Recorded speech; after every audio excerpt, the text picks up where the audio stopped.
Okay, it's 6:31, and in the spirit of getting off on time, I want to reintroduce myself. I'm Marie Keister, and I'm going to be your moderator this evening. We are recording live, and you may hear me repeat that a couple of times, but we had a meeting in person last night, and tonight we're doing this virtually. So we have the benefit of hearing some of the comments already, but excited to hear some more input from you as well this evening. So I'd like to turn it over to our city manager, Steve Shoney, to set the stage for us.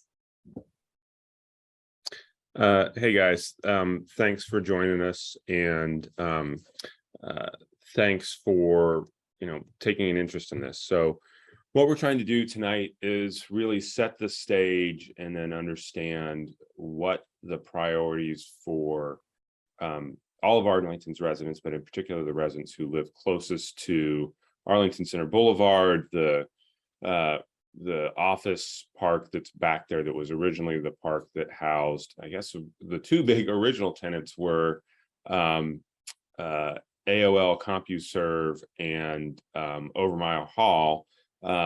As if you're on this Zoom, you probably already know that those things have changed hands a number of times, and today that's Goshen Industries and National Church, and there's a number of other folks back in that development. But really, as we look at kind of the future of office and the future of commercial buildings in the Columbus market and frankly nationwide, parks that are designed, office areas that are designed like this don't succeed anymore. And so as a city, we really need to be proactive in thinking about how to keep this area vibrant, how to make it more vibrant than it is today, and really start to set the rules for how we see this area developing over the next 2, 5, 10, 15 years. And so that's what we want to do tonight. The most important thing for us to get from our residents is to really understand your priorities. When we start down these kinds of processes, our job is to educate and to listen, and then to come back with solutions that try and meet the most of our residents' priorities that we can meet. So with that, I'm going to turn it back to Marie. We'll go through, introduce the team, and then walk you through how things are set up. Great. Well, thank you, Steve. And you see a number of people on the screen here. And Joe, if you would say hello, Joe, and wave and tell us your role. Hi, I'm Joe Henderson. I'm the Economic Development Director for the city. And he's also running the presentation, so we want to take good care of him tonight. I'm going to come back to Chad in just a minute because we'll introduce him separately. Jackie, can you introduce yourself? Yeah, I'm Jackie Thiel. I'm the Assistant City Manager, previously our City Engineer and Public Service Director. Great. Emma, let's go to you next. Good evening. I'm Emma Spate. I'm the Community Affairs Director. And Justin. Good evening. I'm Justin Milam. I'm our Senior Planner in our Community Development Department. Thank you so much for joining us.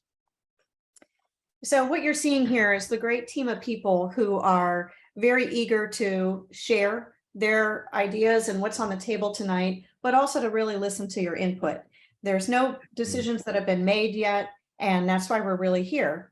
So to talk a little bit about the meeting format, we're going to go to the next slide, and it's a combination of presentation and discussion. And the ideas on the table are about some zoning changes. And the good news is you're not going to sit there for 45 minutes before we get to discussion.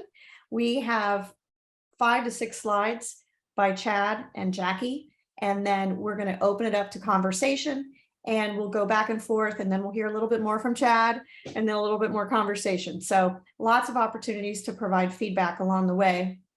My job is to get you out in a reasonable amount of time.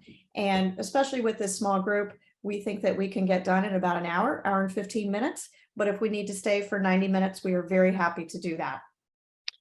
Hey, Marie, yeah.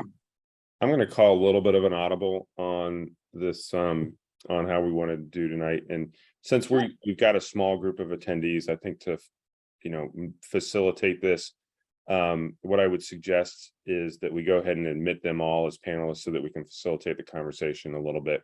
So to the attendees, we are recording this. So if you don't want your smiling face shown on our recording that we're going to keep for posterity and post on this, feel free to keep your camera off.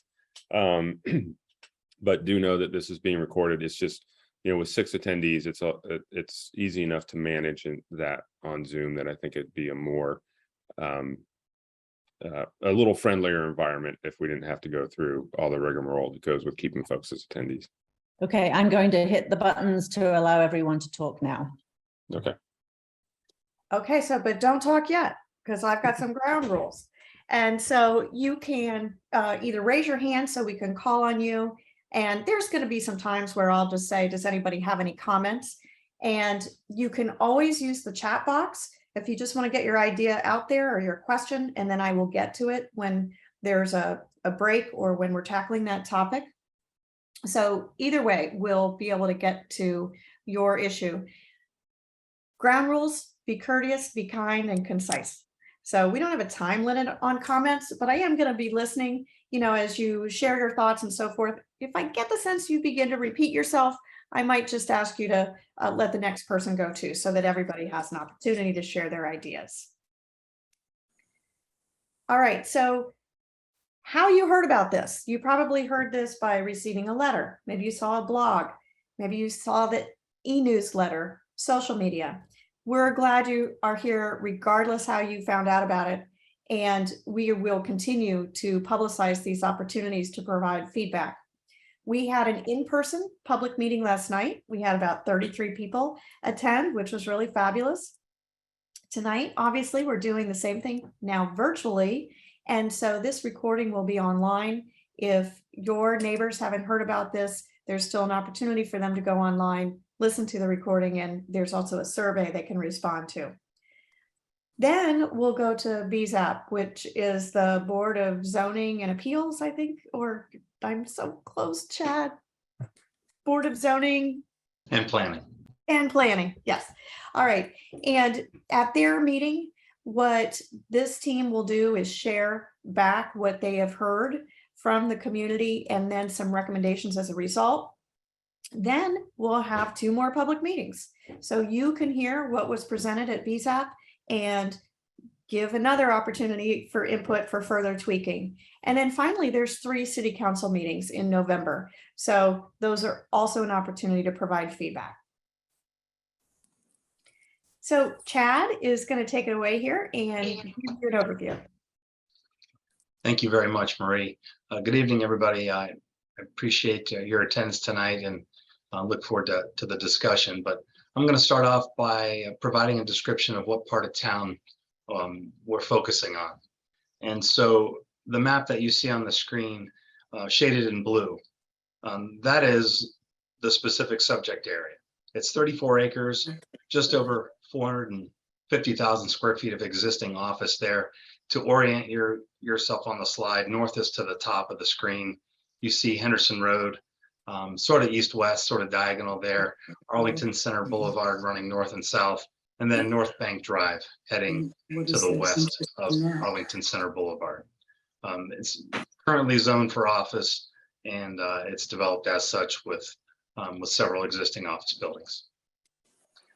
One thing to note on this slide is everybody within 300 feet of this subject area was notified, and we also want to make sure that other ORC zoned areas of town will not be impacted directly by this. They didn't receive the letter. Issue. Well, 300. Can I interrupt just for a second? There's 1 or 2 people that are not on mute. And if you could do that for us so we don't hear you talking to one another, that would be great.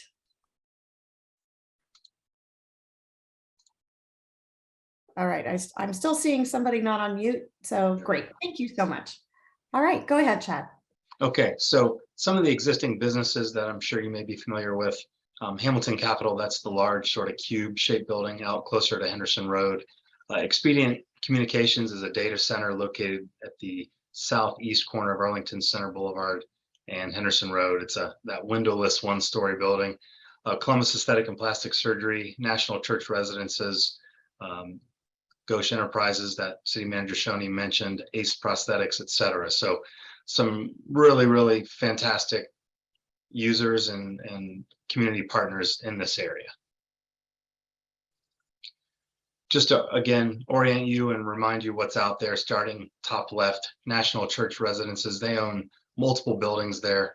And you see that in the top left. Heading to the top right, Hamilton Capitol, again, that's a 5-story building. And then bottom right, the Columbus Aesthetic and Plastic Surgery Center. That's probably our newest building in this district. And then bottom left, formerly AOL, CompuServe, Time Warner, that's Ghosh Enterprises.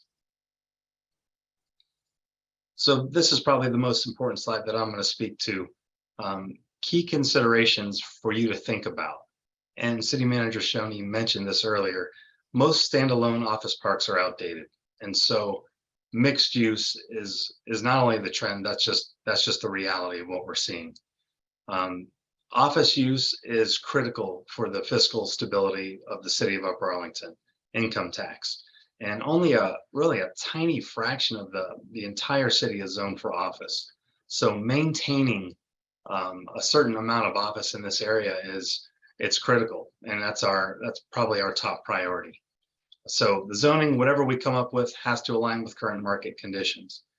Now, the reason this effort is so timely is that we have had discussions with both National Church Residences and Ghosh Enterprises. Both of those entities are considering changes to their properties. And so we want to be proactive and make sure that we have appropriate zoning in place before those ideas move forward, whenever that may be. All right, so as some of you may have seen, we had some traffic counters out there. And we just kind of wanted to talk about what traffic today looks like on Arlington Center Boulevard. So you can see, just as a comparison, Henderson Road sees about 18,000 vehicles per day. Stonehaven Drive, pretty close, is about just over 1,000 vehicles per day. And then when we took those traffic counts on Arlington Center Boulevard, is what we saw is we put them out as the road goes between the two ponds, and we've got just over 200 vehicles a day there. And then we kind of wanted to take a closer look of how many of those vehicles are going to the neighborhood versus how many are going to the storage area. And of those 210 vehicles, about 80 of the vehicles are going to the storage unit. So we have no intention of making Arlington Center Boulevard a through street where it kind of ends at the storage unit today. And we've kind of heard that pretty loud and clear last night. But we just kind of wanted to make that statement and see if you had any questions or comments about that. So if you do have a comment or a concern or an idea related to that, do you want to raise your hand or unmute yourself and share your thought? Yes, I think that's Kristen. Yeah, it's Kristen, and I'm Chuck Mila. I'm her husband. Okay. We're both very interested in this because I don't know if you look at the map where you had the little blue outline of everything. Our condominium is the closest property to that boundary. So we kind of have some concerns. But going back to the, I appreciate your not wanting to make Arlington Center a cut through street. That's good. What about what is it? Which one is it? Cut through Concord Village. Concord Village Drive. That's it's parallel for a little ways to Arlington Center. Arlington Center Boulevard. Are you going to make a cut through from Concord Village Drive to Arlington Center Boulevard for people to access what you're planning to develop? We don't have plans for that, but that's kind of what we wanted to get feedback on, just to see what people are interested in. So okay, well, our feedback so is no. our feedback, and we've talked to a lot of other neighbors in the neighborhood who aren't within 300 feet, who didn't get the notification, but everybody's kind of horrified. And a through street anywhere. Not a through street, it's a cut through Yeah, from okay. Concord Village. But it would become a thoroughfare, a through street. any plan that would make it go from Henderson all the way down to Lane Road or whatever. Nobody wants that. So I guess I can And say that's, that. that's not our intent. And we're not, there's no plans to do that. So Okay. Don't go to Lane our only Road. intent was kind of just to see how many vehicles are going in the neighborhood, how many vehicles went to the storage unit. And the only thing, just to But give why you, is that? Why do you want that information? just to give it to you guys, that was it. But it hasn't ever been done before. Yeah, we just wanted to get some data to give you guys because we figured traffic would come up. But we're not actually interested. Nobody's asked for that information, so we're not sure why you're interested in that information. You So may Kristen- not have asked for that information, but other people have other people asked us for it. Why, last night. and why So would we they wanted to be ask for prepared. that information? Why We did have very they? curious residents. Yes. Curious residents for what reason? So, you so would have to Kristen, ask them. Kristen, I'm gonna have to step in here, so, because I don't want to go down too long of a line of whether there was merit to go get data to be prepared for these meetings or not. Your team here wanted to be prepared for any question. There's no nefarious conspiracy behind that. And so what I want to do, I want to see if anybody else has a comment on the traffic. We've heard loud and clear, people don't want to cut through and they don't want this to go the whole way through. Does anybody else, Ed, would you like to say something? Yeah, has there been any consideration to combining the two streets? I guess about approximately where the pond is, keeping all the commercial traffic headed north and all the residential traffic except for the storage facility headed south. So you separate those two entirely. Mhm. So yeah, Ed, that's interesting because we did hear that last night, just from a couple people that came up and talked to us after the meeting, just about kind of brainstorming ideas. And they kind of said the same thing, like, is there a possibility that we could ever kind of block the road between the two ponds and just make that like a pedestrian path? And then, connect the neighborhood only to Concord Village. The only concern there is, the storage units still have to have access. So we'd have to look at options for that. But, that's kind of why we're here, is just to kind of brainstorm with all of you to see what you'd like us to look at. And we have no intention of making any changes unless that's what we hear that you guys want. Okay, Kristen, did you have something else to add on traffic? Actually, I think that covers the cut through thing. The other possibility would be, I guess, we've really enjoyed this neighborhood because it's very quiet, not a lot of noise, not a lot of traffic. And, the term vibrant to us old people, means noise and traffic. So that's kind of one of our big concerns. I would really, and I'm the guy that emailed Justin a couple times with my 5 bullet points. And one of them was, if we've really got to have some kind of physical barrier, physical buffer between this rezoned area and our residential area that we've enjoyed over these past years and decades, for noise, for trespassing, foot traffic, parking,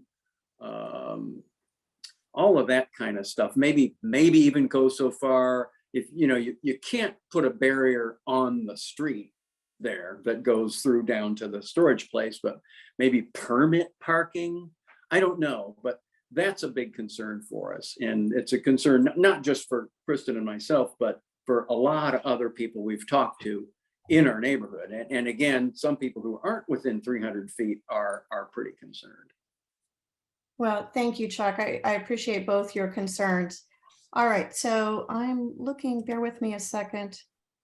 All All right, so before we get into, Kat, you have a question about the development linking North Bank to Henderson near City Barbecue.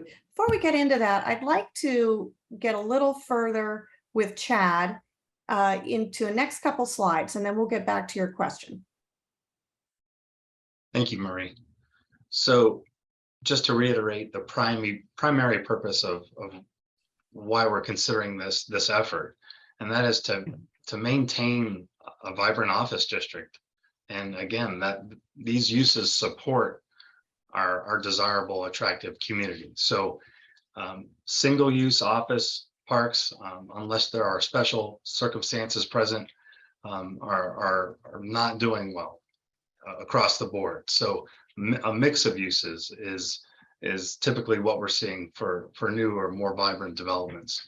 Also, a key consideration with that 450,000 plus square feet of office that is there today, that equates to roughly 13,000 square feet per acre of office. And so we're looking to at least maintain 10,000 square feet of office per acre. So that's a key benchmark to keep in mind. Office will still be the predominant land use. It has to be, since we have so little office zoned property in the city of Upper Arlington. Even, considering a name change to a planned mixed office district, so that it's clear that office is the key use, but yet potentially some complementary uses to serve that office space. So what we want to understand tonight are, what are your priorities? What are your concerns? And if you have any ideas on how to make this happen. So this is an important slide because it really sets forth what we want to get out tonight and what we want to learn from all of you. Okay, Chad, I can definitely see the office, other offices, not just one single big office building. But the term mixed use to me means, bars and restaurants and retail and apartments and all kinds of other stuff. So is that what Bridge Park mixed use? and West Lane comes to mind. Yeah, So- and on the Upper Arlington Facebook page, back when they did all the development for that Lane Avenue, the new Lane Avenue a few years ago, a lot of the residents are just up in arms about the parking and trespassing and all that kind of stuff. I don't know if you're aware of it. Maybe you get stuff from those guys down there, but that's so. Bridge Park. If mixed use is just more offices, So that Chad, seems why don't fun. you- Okay. Chad, if Go you ahead. go to the next, or Joe, go to the next slide, and then now, Chad, I think you'll have some Yeah. tools to respond to that question. So I think we're getting to exactly what your questions and your concerns were. And this is just to give you a frame of reference for what is or isn't close to 10,000 square feet per acre of office density. Now, think about Grandview Crossing. It's a brand new development that's still under construction near Grandview Avenue and 33. It's across the street from Sheets if you haven't been down there lately. It's proposed to have roughly 4,500 square feet of office per acre, in addition to retail and residential. Looking at Grandview Yard, which was the former Penn Traffic Big Bear warehouse area, that's a little bit more dense. It's closer to 10,000 square feet per acre of office, and it does have supporting hotel, retail, restaurant uses there. And in addition to residential, as you head west, townhomes that sort of transition this mixed use area into the older parts of Grandview. And then our third example is Bridge Park in Dublin, which is over 24,000 square feet of office per acre. And that's of course near Riverside and 161 if you haven't been up there. So when you're looking at these three different sort of layouts, we're trying to do that to give you a frame of reference that yes, some supporting uses, whether that be residential or retail or restaurants, that is what what the market is dictating for office parks. So I think it was So Chuck. is that what we should expect here in Concord Village and Center Lake, is that kind of Bridge Park and Grandview and that kind of development? So what we're here for tonight is to get your feedback on what you think is acceptable and what isn't, what level of density you think is appropriate, what isn't, and why. So we want to understand from you what you have concerns about, if any, what you would like to see there. We heard last night some folks would like to be able to walk to shops or restaurants along Henderson Road. So if you have a different perspective or a different idea or concern to share, that's why we're here. We're here to listen. So I guess Kristen and Chuck, if you'll bear with me, I'm going to let you speak for a little bit, and then I need Catherine Kennedy and Pat, who also have their hands up. So Chuck and Yeah. Kristen, go ahead and weigh in. You mean Catherine weigh in or Chuck and Chris? Well, I was going to let Chuck go Oh, first, but sure. That's fine. Go for it. Oh, okay. I guess there's levels of it.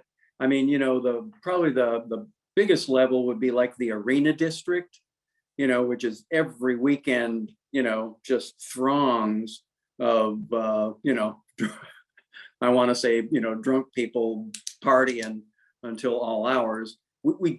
I guess I could say we definitely don't want that. You know, I mean, if they're kind of high-end restaurants and, you know, just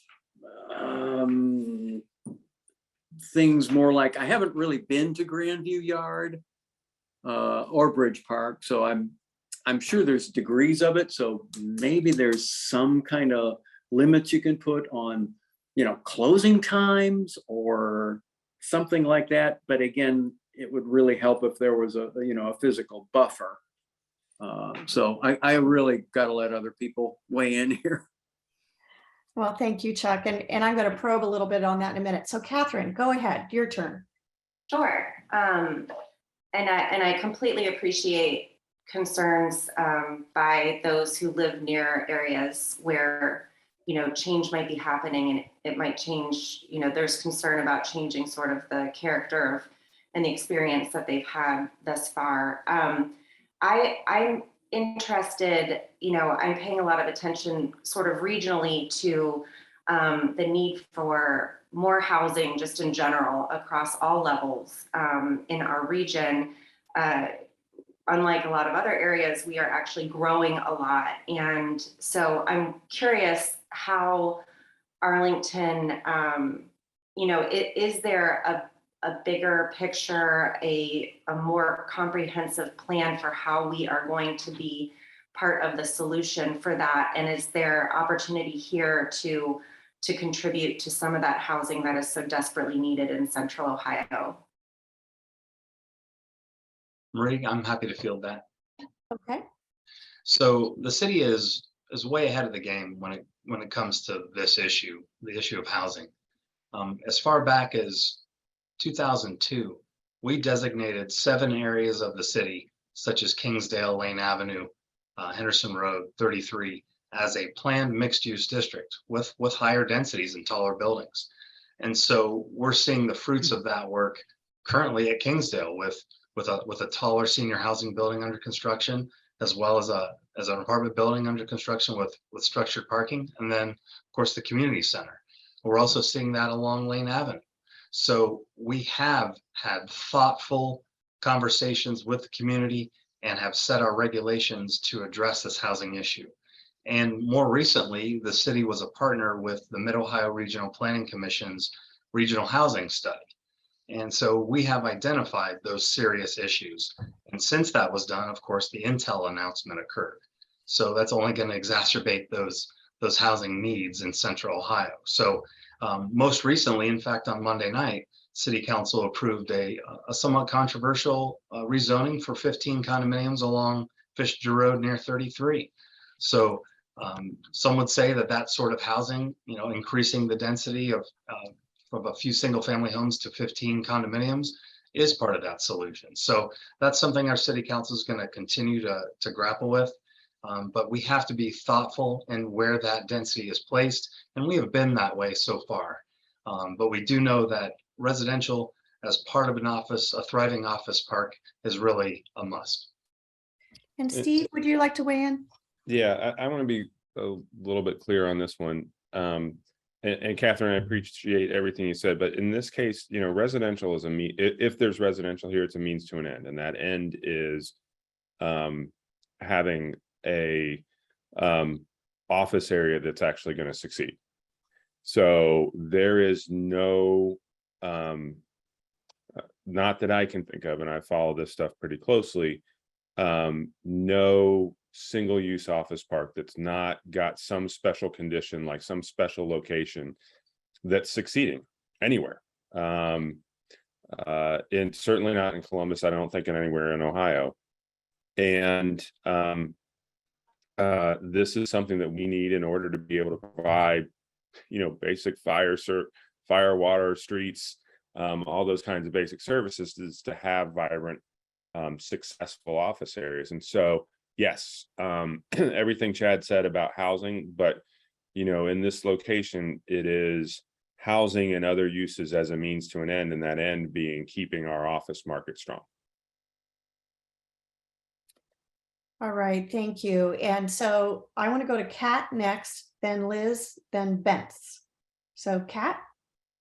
So first of all, I think this is very exciting, just looking at some of the possibilities here with mixed use development. I want to make sure I'm understanding what you have just said, Steve. So if my comment is in the opposite direction of what you just shared, like if I could get some clarification, that'd be helpful. So I think one of the partners you mentioned early on would be National Church Residences as part of the current folks who own property in that space would be interested in expanding and developing. And so in my head, I was thinking housing related to National Church Residences. And I know they're an amazing organization and they really do a lot of special work in the space of senior housing. And so I guess that was something I was hoping would be a component of this development, would be senior housing. And I think related to what Catherine had shared, I have an interest too in growing housing stock and housing diversity in Arlington because of I think what limited housing does to the cost of housing here in Arlington. I have parents, and I know several of my peers do as well, who currently as a couple live in a house that really could be a good home for a young family, and they would be okay with moving to potentially a new location. And certainly something like this that's walkable to restaurants and things like that would be very attractive. And there's not great step down housing options here in Arlington. And so, or there's not enough, I shouldn't say there's not great options, there's just not enough housing stock. So that's part of what I would be interested in seeing out of a development like this, is increasing options like that, and with a partner like National Church Residences. So. Yeah, so, you know, we've had some initial discussions with National Church. Their office buildings are obsolete.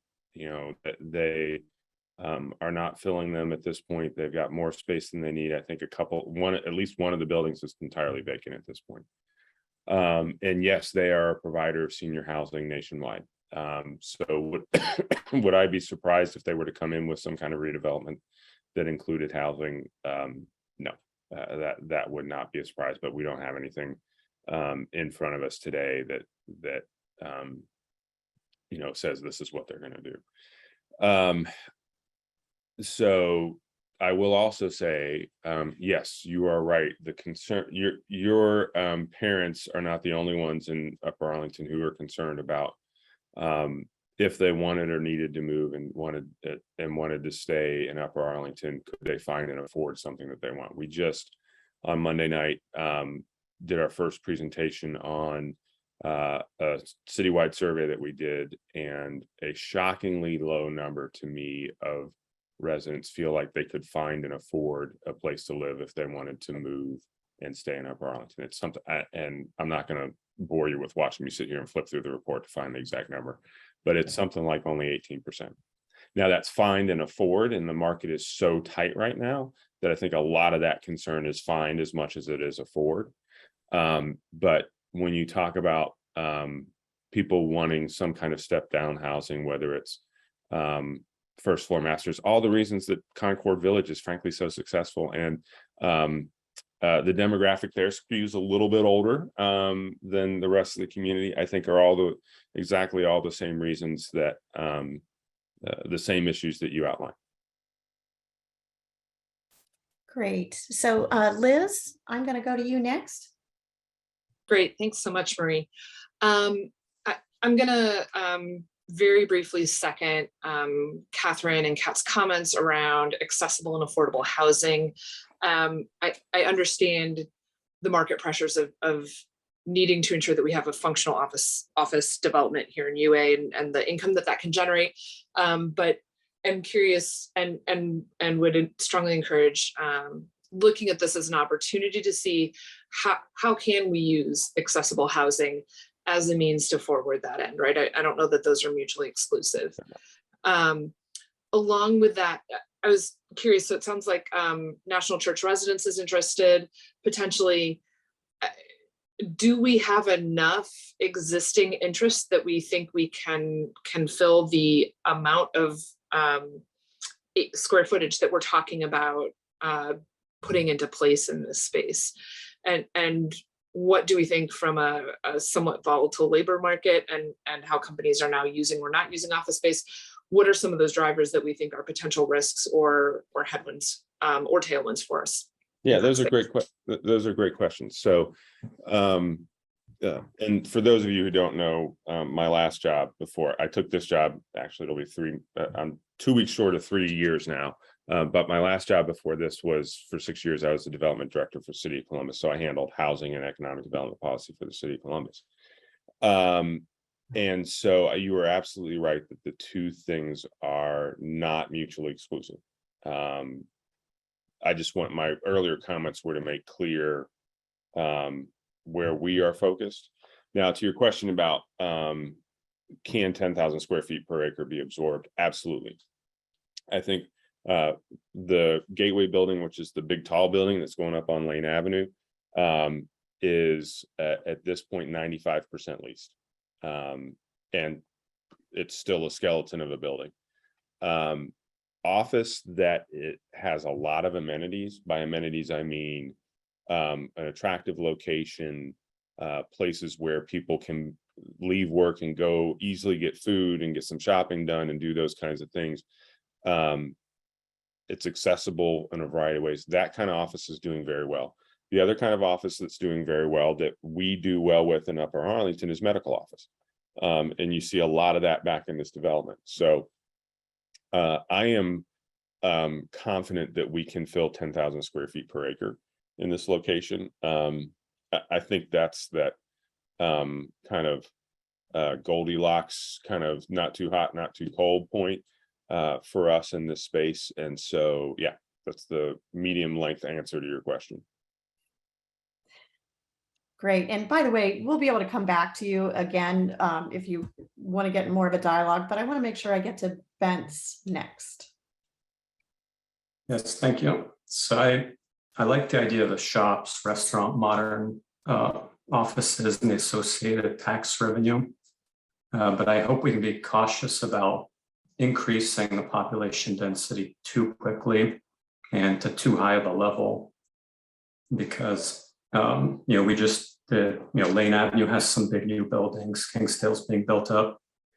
And if we keep on adding to the population, schools will get overcrowded, things like Golden Bear Scare and other activities start getting crowded, city gets more polluted. So I don't know if it's in the best interest of the whole city to endlessly increase the population density. If we had like National Church Residences, put something in there, I think that probably has a smaller impact on the community. It's like that would be wonderful. But if you put in a lot of housing, you're going to end up crowding the city eventually. I think one of the things that, and I didn't emphasize this enough last night, and I probably should have, we see that because this area is already built out, it's not going to develop in the same way that the three examples that are on the screen now have developed. Those, even the old Big Bear, I mean, that was one big parcel and one big building that they tore it down and scraped all at one time. There's multiple owners back here, multiple parcels. This will develop over time. The process we're going through right now is to set the rules for how that develops over the next 2, 5, 10, 15, 20 years.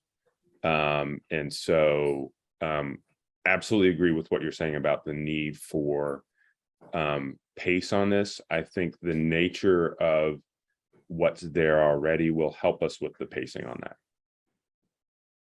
Thank you. Thanks, Stephen. And before, Kristen, I'm going to call on you again in just a second. But first, what I want to do is I want to challenge all of you. When we're talking about 10,000 square feet, I want you to think of the scale of, say, what's there now, because that's actually 13,000 square feet office per acre now. So, that kind of scale, but maybe we're going to talk about building heights in just a minute. But if you have been to places, and of the pictures here, Grandview Yard is the closest to the square footage we're talking about here. Doesn't mean it has to look like that. But if you have gone to places where you have seen nice examples of office integrating with residential and you thought, oh, now they did a nice job, even if you can't explain why it feels good to you, we would love to see those pictures. Or if you have specific concerns, take a picture that captures that idea. Oh, I don't want to look at the back of a building and see trash cans. Those are the types of very specific pieces of information that will help. All right, and then Kristen, one comment here, and then we'll go on to the next slide. Kristen or Chuck? Okay. Yeah, I liked what. A second here. I liked what Bence's comment about. I like Bence's comment about the pace of development. There has to be. You can't just let it rip. There's got to be some way to timeline limit the level of development. I mean, as part of the zoning. So maybe if you don't codify it in some way, it's just going to go however it's going to go. So, might spend some time working on some legal way to limit the pace per what Bence's comments. My other thing was, I'm wondering, do you have any data on property values in and around Grandview Crossing, Grandview Yard, Lane Avenue, and Bridge Park?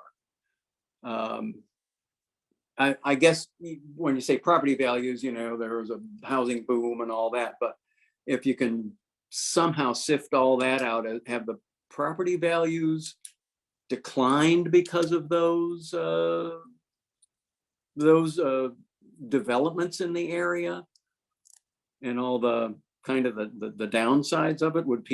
We have somebody next door who's trying to sell their house and they've gotten like nobody to look at it. And I don't know if it's because, everybody heard there's going to be a big development next door, but I haven't seen anybody looking at this house. And recently there were many, many other houses that sold pretty well in this area before any of this came up. So I'm just totally speculating here. Steve or Joe or Chad? Chad, you want to start and then I'll chime in a little bit on Lane Avenue. Well, Sure. Yeah. Thank you. So I don't have specific data for Grandview Crossing because it's so new, or Grandview Yard, but I did dig into some data not that long ago about Lane Avenue. And we've had a significant string of different uses per our master plan along Lane Avenue. And those developments did generate some concerns about property values. How would they affect them? And I can tell you unequivocally that the values of those adjacent neighborhoods have gone nowhere but up. People want to be by a walkable neighborhood where they can walk to shops and restaurants. It is an amenity for them. The value of those homes in College Hill, for example, have gone up significantly higher than an already hot market. So I'm fairly confident that developments like this actually increase adjacent property values when they're done correctly. And so I feel confident in that statement. So, and when they're done correctly. And I'll just put some personal color on that. I live a block and a half north of Lane Avenue. I bought my house 16 years ago for a little over $400,000. There's somebody on my street who put their house up for sale that's almost exact same square footage for 700. There's somebody else, and they put it on just like 2 weeks ago. There's somebody else on my street who bought their house 2 years ago for 500 and are putting a $400,000 addition or doing a $400,000 renovation. So it is not hurting property values in my neighborhood to be adjacent to Lane Avenue. Okay. So Kat, Bence, and Liz, your hands came back up, and I just want to make sure you wanted to continue to expand on this issue, or okay, Bence, you put your hand down. Kat, your hands down. Kat's hands back up. So Sorry, I wasn't sure if I should take it down or leave it up once you acknowledged it. What's the ethic? What is the protocol here? Zoom etiquette. My comment, I think, was kind of related, not to the property values question. I think that's been addressed adequately. My question was really around the questions with development and this kind of a project in Arlington, because I hear the concerns that sounded more like citywide questions, like the concerns around population growth, managing that, managing things like that.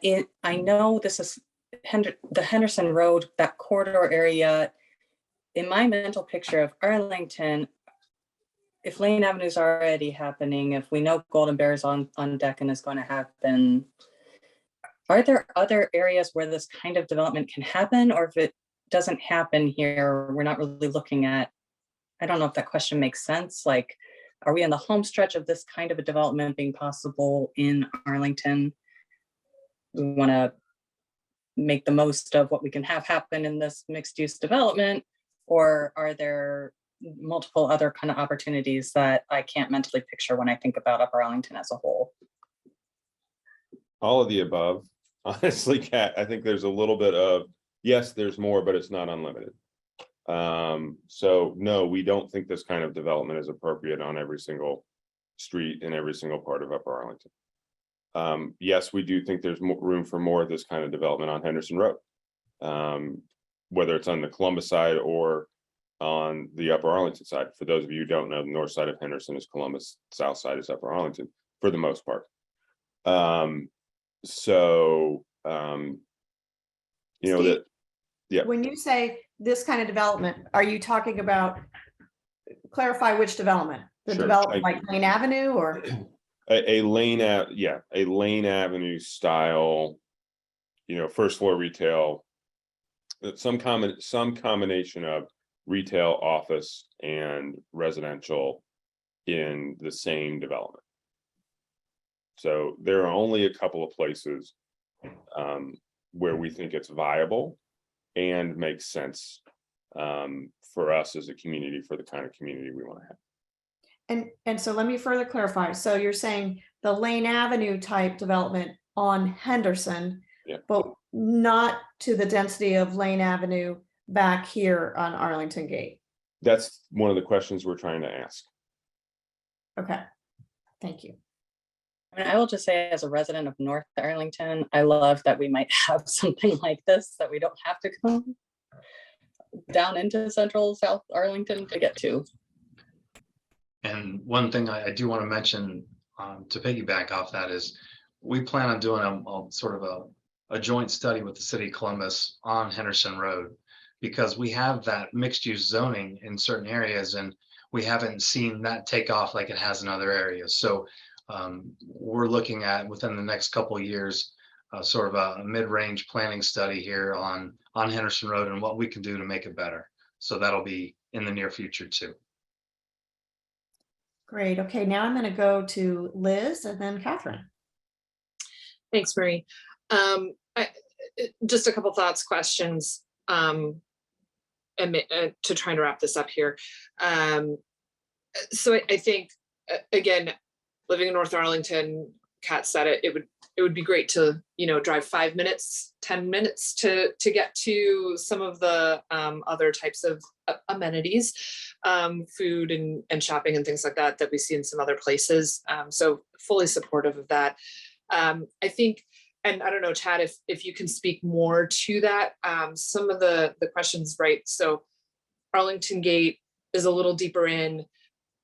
At what point in this process and where do we start to look at and talk about this is maybe the first project? How do we do that in continuity with Columbus on the north side, so that it feels like a natural transition, and that what we have on both sides of the street is appropriate, and supports kind of some of these broader goals of again, appropriate increases in density, creating a little bit nicer, I think, nicer look and feel than what we get from lots of strip malls, which is what we have today, and some of those sorts of things. So anything you can share about that timing, what that process would look like would be very insightful.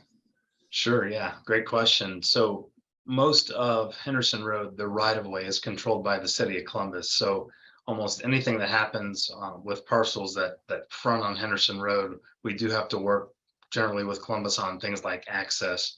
But what I did want to say is there's a sort of a fail safe with this process. Our discussion in this process is going to set the zoning regulations for this area, that blue area you saw on the map. And so once that happens, should we get a proposal, then there is a specific site plan review that ensures compliance and conformance and appropriate development in accordance with the rules. So we're doing this big picture sort of zoning effort, and then should any one of those businesses or property owners come forward with changes, that's a public process as well, where you further vet all of the specifics, whether it be buffering or height, or access, or the use itself. So it really is a sort of a fail-safe process where the public has ample opportunities, not only in this zoning process, but also in the site plan review process, to have input and to share concerns so that there's opportunity for change. Great. And now I want to go back to Catherine. And then, and go ahead, Joe, go ahead to the next slide while we enter. Okay. I was just going to ask, and I got on a couple minutes late, so if this was covered prior to me hopping on, I apologize. But what is the alternative if we don't move forward with this? I mean, I've been up there. I like that area, love the TJ Maxx Home Goods. But it does, it's aging. It's not aesthetically pleasing. It feels like something has to happen up there. What would be the alternative if we don't move forward in this direction? And what is the detriment to our community and the tax base if we don't move forward? So Catherine, I want to make sure I answer your question properly. We're outside of the blue area now. We're further east on Henderson, correct? Oh, sure. Okay. We're not down at, so that is an additional area. I might have missed that. No, that's okay. Yeah. I just want to make sure I answered you properly. And, Okay. I've been with the city for 19 years. So I remember in 2009, when the Kingsdale Shopping Center was 50% vacant. Right. And it was a mess. And Right. so that was an embarrassment to our community. And so we've taken steps to correct that.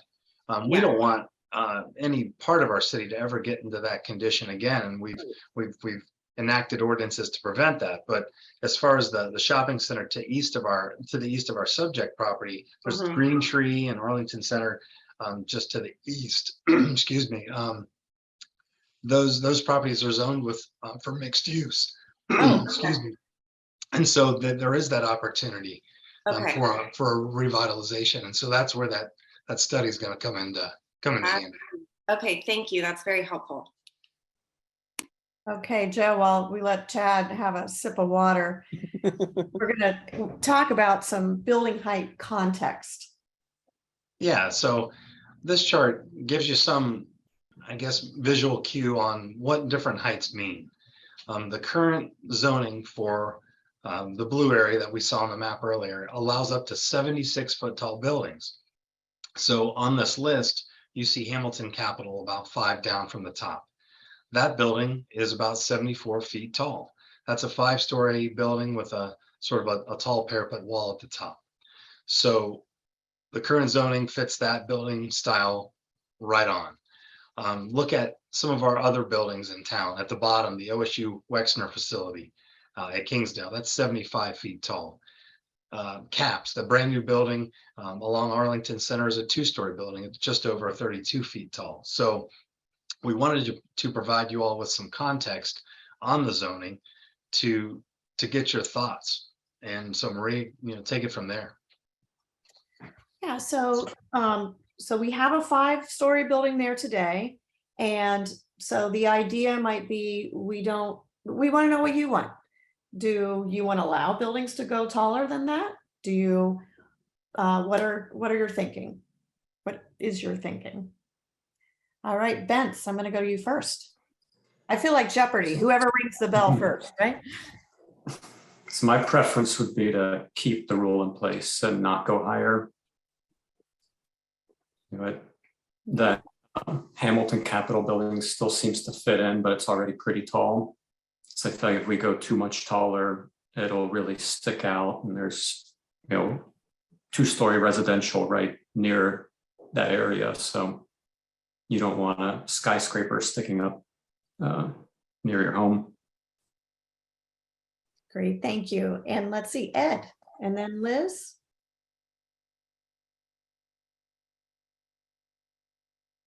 Ed? Okay, I'm thinking that I would be at least comfortable with the 76 and perhaps 84 along Henderson Road, and at least halfway into the tract headed south. Beyond that, I'd like to tear it down so it's less obtrusive with the neighborhood. That's great. That was exactly one of the things we wanted to probe, is that transition, right? So you just talked about that, the higher, closer to Henderson, and then maybe some sort of transition. And I'm going to say back to the lake, to transition back to the lake, just for context. All right, let's see. Liz. Yeah, probably somewhat similar, maybe a different nuance. A little bit lower next to residential areas. If there's no residential adjacent, open to higher zoning, right? So how do we tier it? I think, and that really becomes a little bit of a conversation around some of these kind of contextual pieces and what they mean. Is Arlington Gateway appropriate on this site? Probably not, right? But is there room to go maybe another story up centrally when it's not close to the residential homes, that there's maybe some opportunity there? Great. Catherine? Did you want to say something again?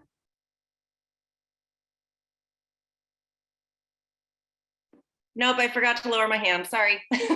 All good. It's all good. All right.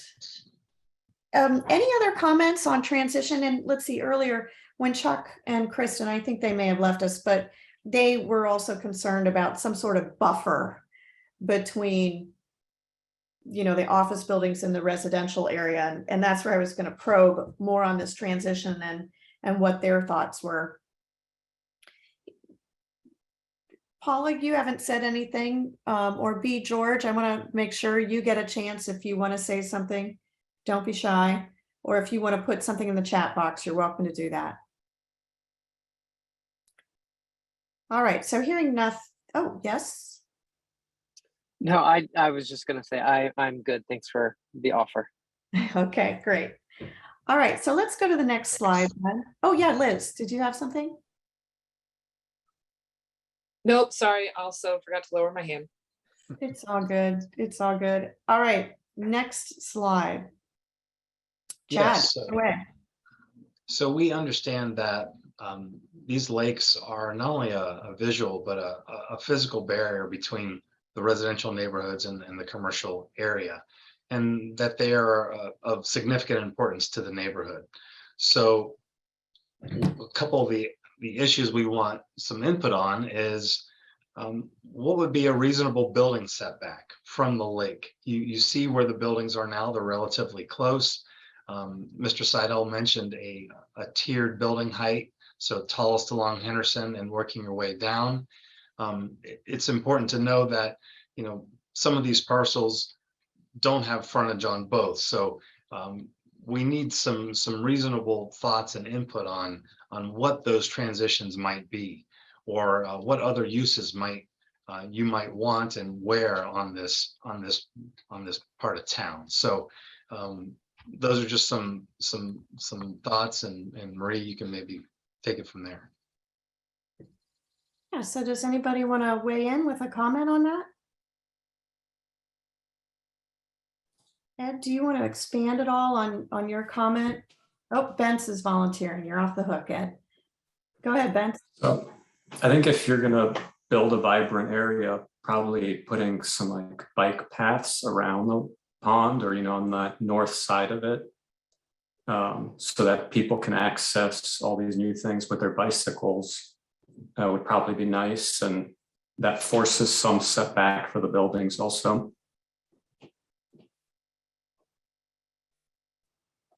Got it. We did get into a discussion last night, and we're going to do some more research based on that about what would be an appropriate kind of landscaping there to help provide a buffer. Look, anybody who spent any amount of time on a lake knows that sound travels really well across water. And, you know, are there things from a landscaping perspective that we can do to help with that?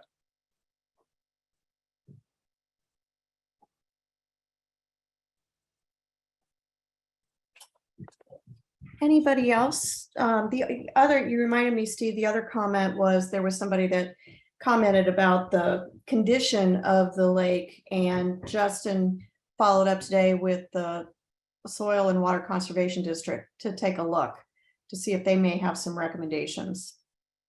So those are the types of things that are surfacing, and so staff is tracking that down later to see what else we can find based on your ideas and thoughts. So this is your chance. If we have not covered something that you have a concern about, or if you have another idea you want to get out on the table, raise your hand or put it in the chat box. And in a second, we will give you some contact information. This PowerPoint is available on the website. We'll give you the address. There is a survey that you can take.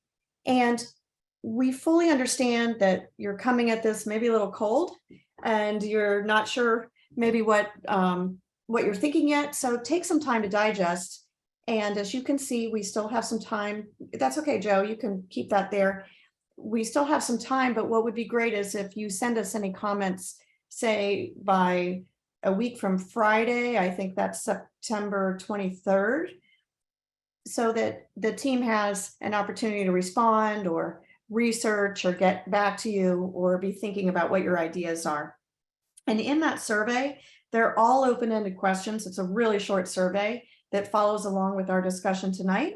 But if there's something you want to talk about that the questions don't ask, feel free to put that in there as well. So the next slide, I think, is I'm going to call on Steve here in just a minute. I know we're all very grateful for your participation tonight. And I'm watching, it's not too late. Liz, I see your hand up. I'm going to call on you in a second, unless it goes down. And really, all of your feedback is just going to make this so much better. All right, Liz, what's your comment? Just a thought as we think through some of the communications and things in the conversation tonight.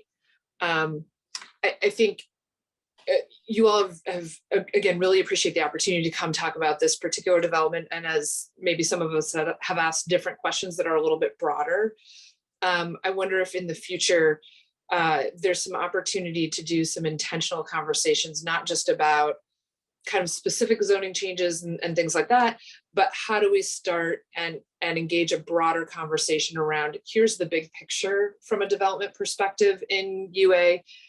Here are kind of the bigger use places, here are the smaller pieces, and getting some of that out a little bit more intentionally to the community so that we can ask kind of some of the the broader strategy questions, so that when we get into the conversations about a particular almost puzzle piece of it, we can be a little bit more focused and productive there. So, you know, I realize over time that happens, but I think sometimes it's tough to kind of transition some of these conversations into where that bigger picture sits.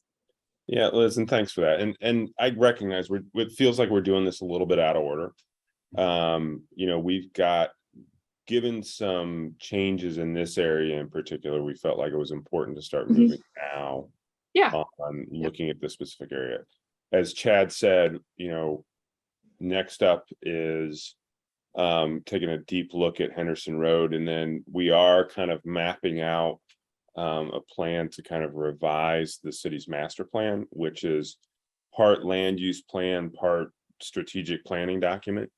And so we are thinking in those directions, but I will also say, you know, if anybody's got a group of people who, you know, you just want to sit down and have a conversation about these issues outside of kind of a big, really structured community conversation that comes with a, you know, looking at an area plan or at a overall master plan, we're more than happy to do that.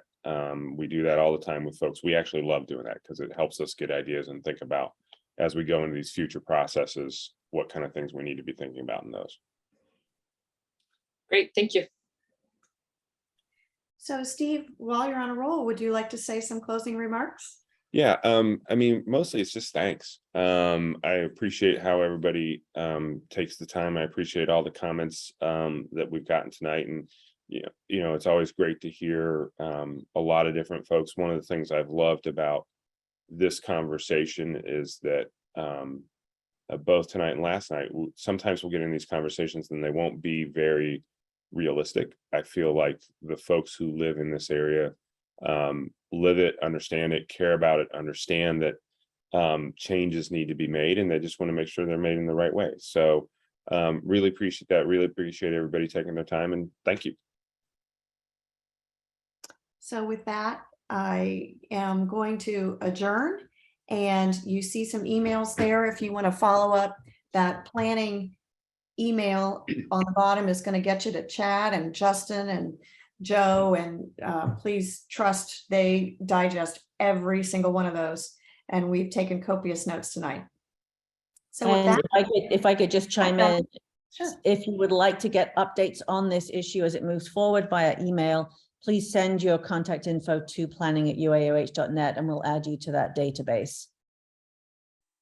Wonderful. Well, we'll let that be the last word. So everybody have a wonderful evening. I think it's still pretty nice out, so you might get to sit on your back patio and enjoy a little bit. Really want to thank you again for coming.